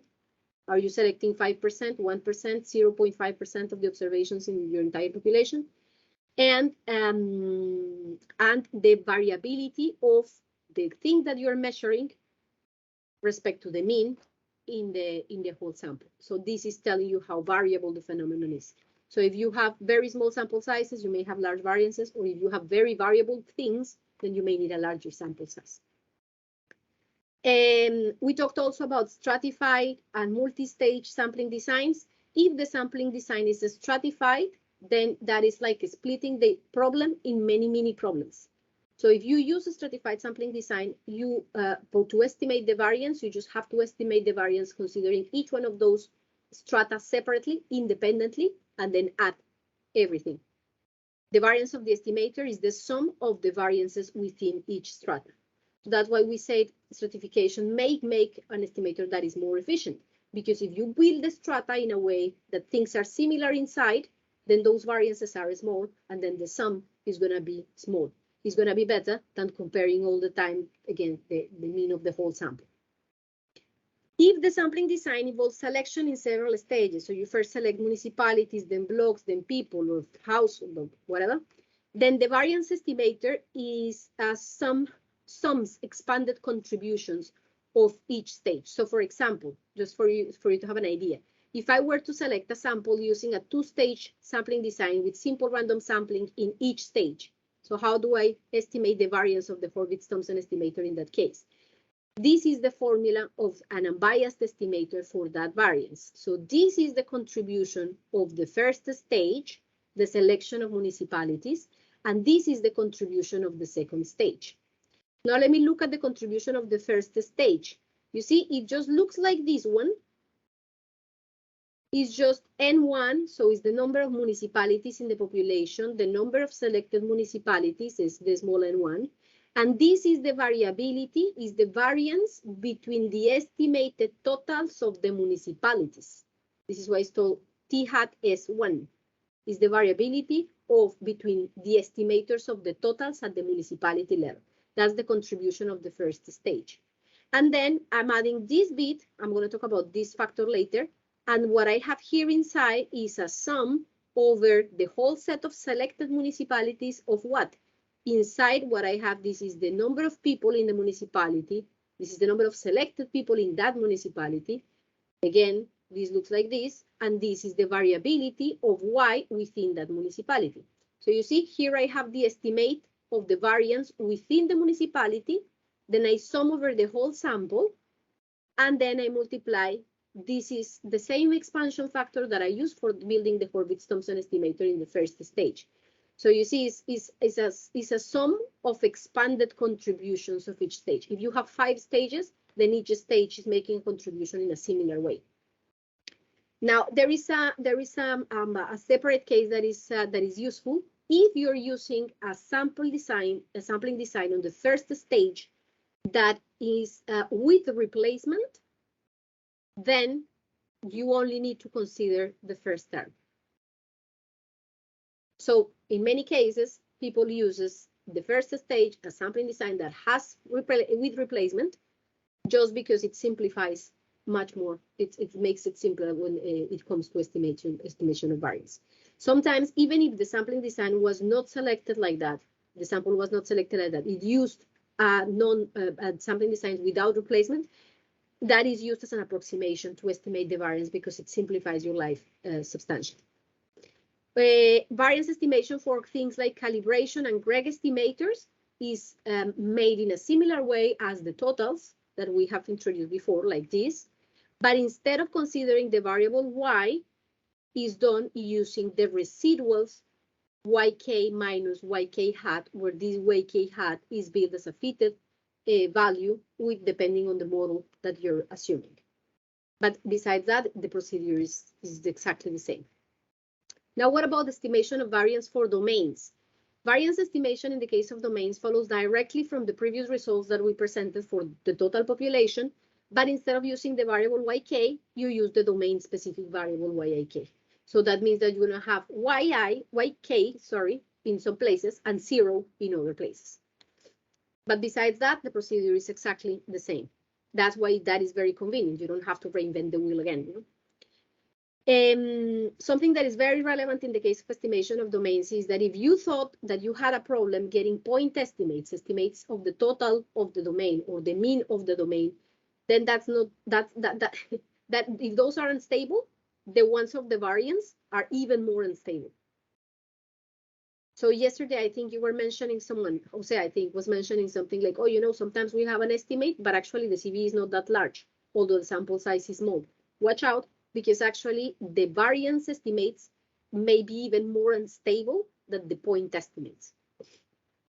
This is particularly problematic when you're using area level models that Nikos is going to introduce next, because as I said a moment ago, they require estimates of the variance of the direct estimates. So what do we do in that case? I'm going to introduce a tool just because Nikos is going to need it later on, which is called Generalized Variance Functions, that has, in this context of a smaller estimation, is used with the aim of smoothing the variance estimates of direct estimators because they may be too unstable. So you got, let's say, estimates at the municipality level, and you have variance estimates for those direct estimators at the municipality level. But because those variance estimates are considered too unstable, then you don't use them. You smooth them using a generalized variance function, and then it's the smoothed variances, the ones that you use. Okay? So let me talk a little bit about generalized variance functions. What happened? Yes.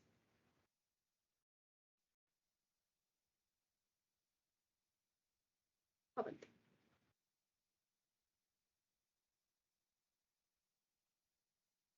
Oh my God. This is the last topic that I have to talk about. So let me just.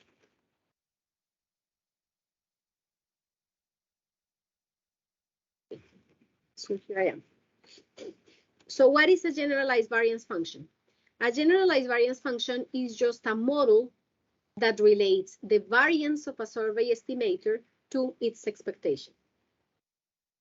Okay, that idea is not entirely new. So for example, if you think about logistic regression and Bernoulli distributed variables. So if you have y being a binary variable with Bernoulli distribution, probability of success pi, the mean is pi, and the variance is pi times 1 minus pi.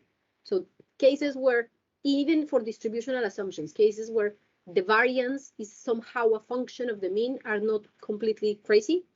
So a generalized variance function basically assumes that that variance, the relative variance, I'm going to define the relative variance in a moment, of a particular survey estimator is related to the expectation of that estimator. Now, in a more general context, generalized variance functions are a tool that is useful to release data to secondary users that may not have all the details of the sampling design, for example, or they may not have the skills to produce variance estimates on their own. If you have a very complex sampling design that involves several stages and stuff, and you're going to release that data set, that microdata, for external users, for researchers to use, then you're going to see they're going to need all the variables from the sampling design in order to get variance estimates if they want to produce them. They're going to need the strata, they're going to need the PSUs, they're going to need the inclusion probabilities at each one of the stages, and they're going to need a lot of stuff that not necessarily is released routinely when you release the data set. So generalized variance functions are a way that the person who releases the data can provide something so that other users of the data can get approximate variance estimates just by using the model instead of having to go and obtaining the variance estimates themselves. Okay? I don't know. Have you ever heard the concept of design effects?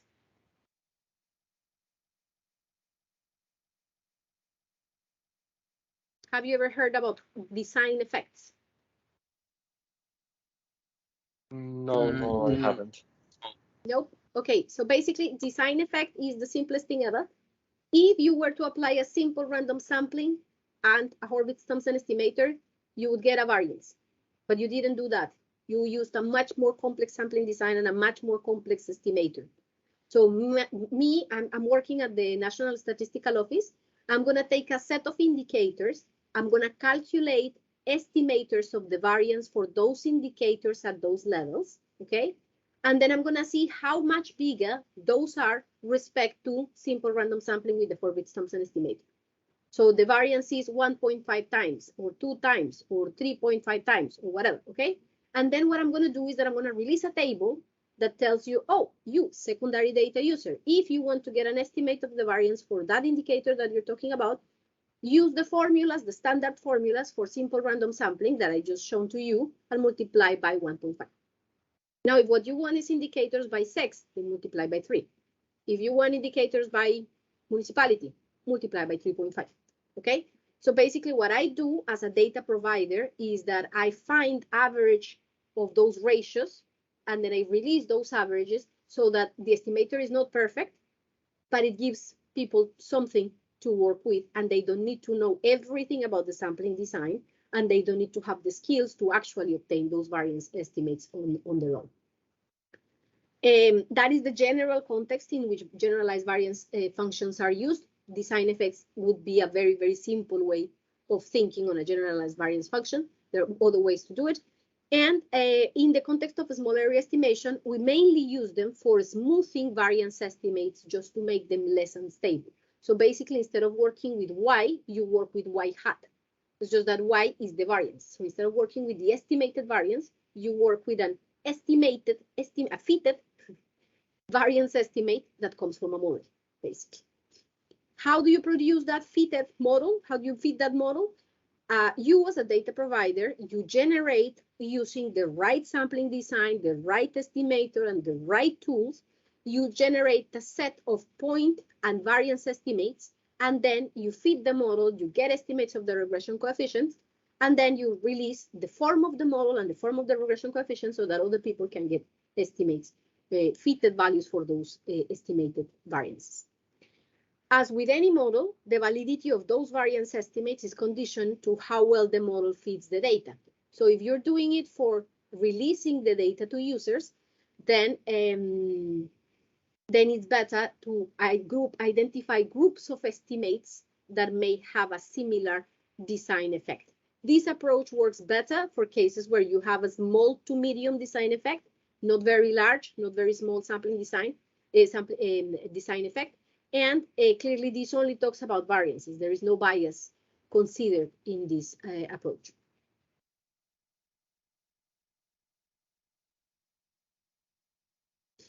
Now, how do those models look like? So what we model is not the variance directly, we model the relative variance. So what is the relative variance? Is this quantity that I have here. Is this quantity that I have here. So if y is the expected value of my estimator is y hat, let's say, and that estimator has expectation y, ideally the true value of the parameter, then the relative variance would be given by the true variance of that estimator divided by the square of the expected value of the estimator.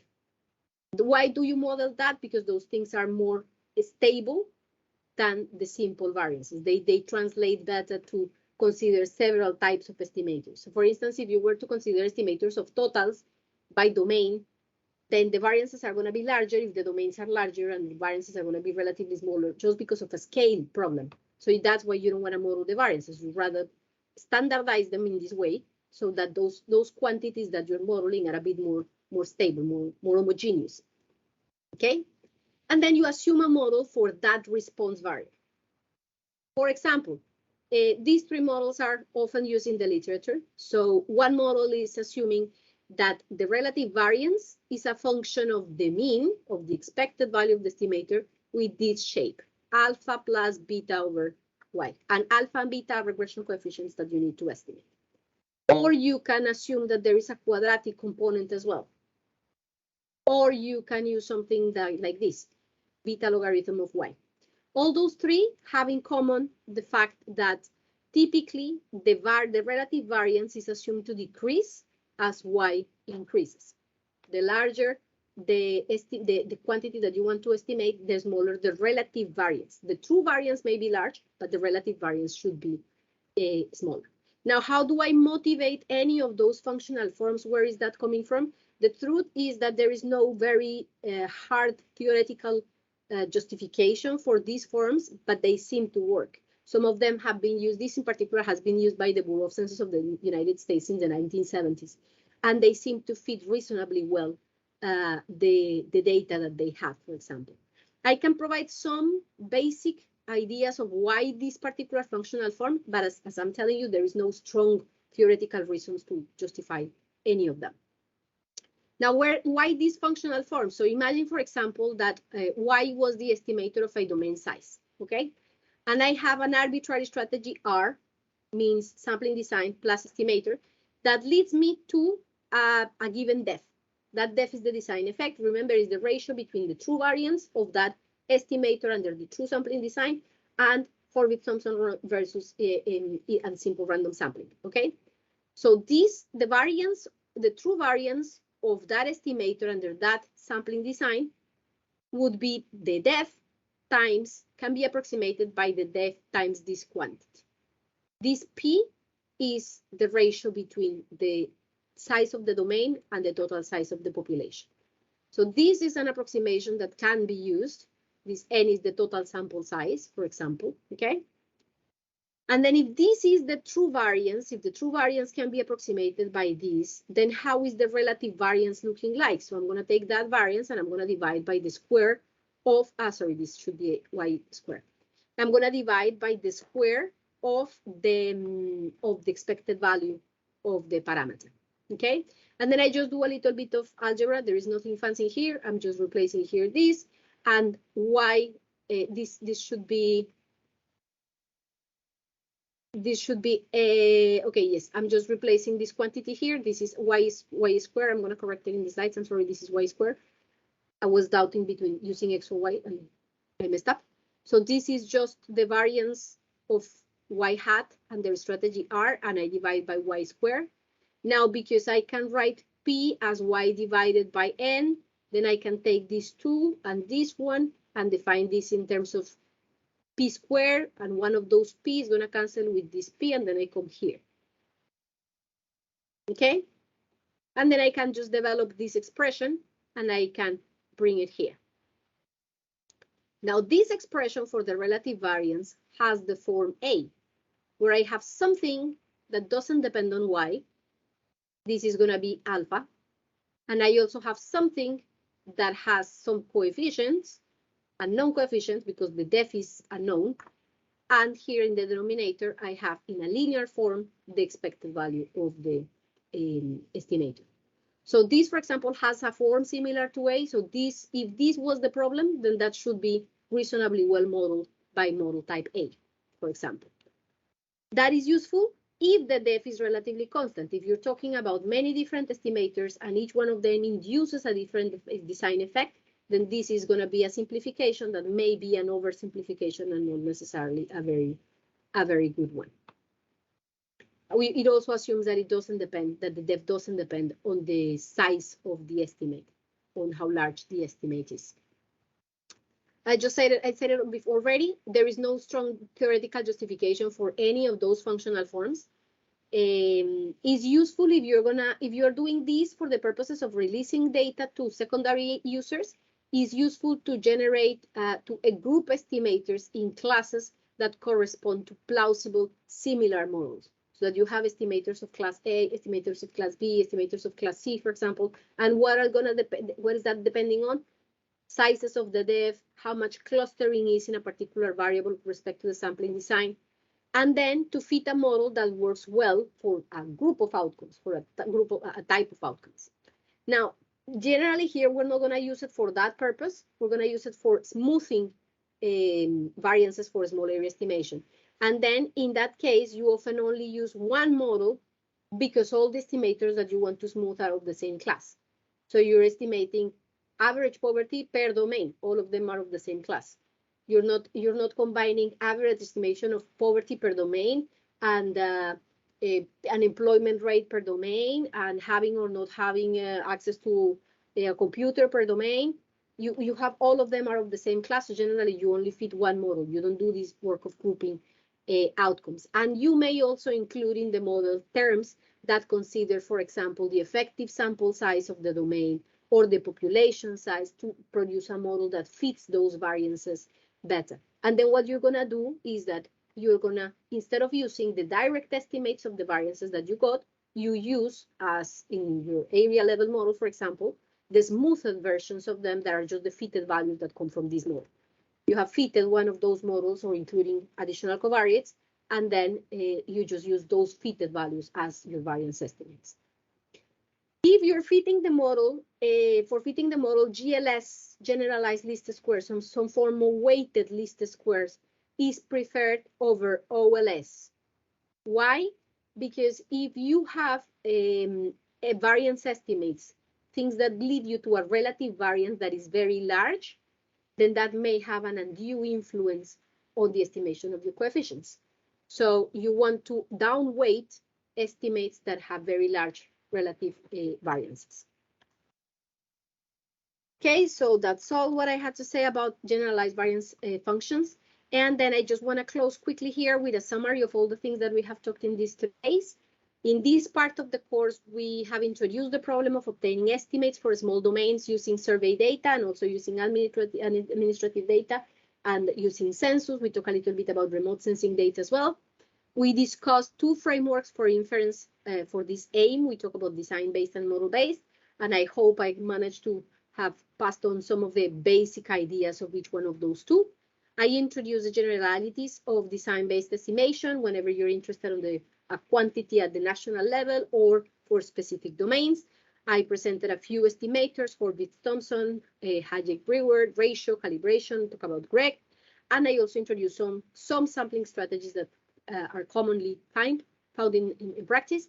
And then I talk a bit about generalities, about variance estimation under the model, the design-based framework and the generalized variance functions. So with this, I'm closing this section. I leave you also a bunch of different references for each one of those topics. So if you are more interested on the theoretical, very philosophical discussion about design versus model inference, then there are some classic papers that I'm referring here that you could give a look to. This is a philosophical, it's more a philosophical difference than anything else. If you were to want to learn sampling from a model-based approach, then there are a couple of very good books that use that approach. If you want to talk about it from a strictly design-based approach, then the classic Cochrane and Kish books they have been here since, you see, 65, 77, and they're still being in use because they're very good. You can also take Sarndal's book, is much more mathematically oriented, but it's also very good.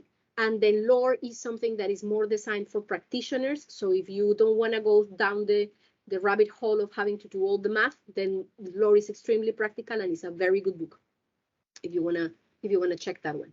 I talked a bit about sample size allocation for stratification, and I mentioned a few papers. So those papers are referred here if you want to give a look to them. If you want to learn more about design-based estimation, in particular what it has to do with calibration, GREG, and the uses of those 4 domains, there is a couple of reviews of how to do that. There is a review of design-based methods for estimation of domain in small areas. that was produced in 2009 as part of the Handbook of Statistics.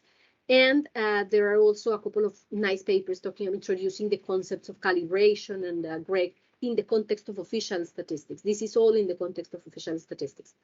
And then to talk about design-based variance estimation, the basics, you get them together with each one of the estimators and sampling designs in a book like Lohr's book or Sarndal book or Kish's book. But more technical things, more general all-purpose things, then there is a specific book that is very good, Walter's book about variance estimation, which also talks about generalized variance functions.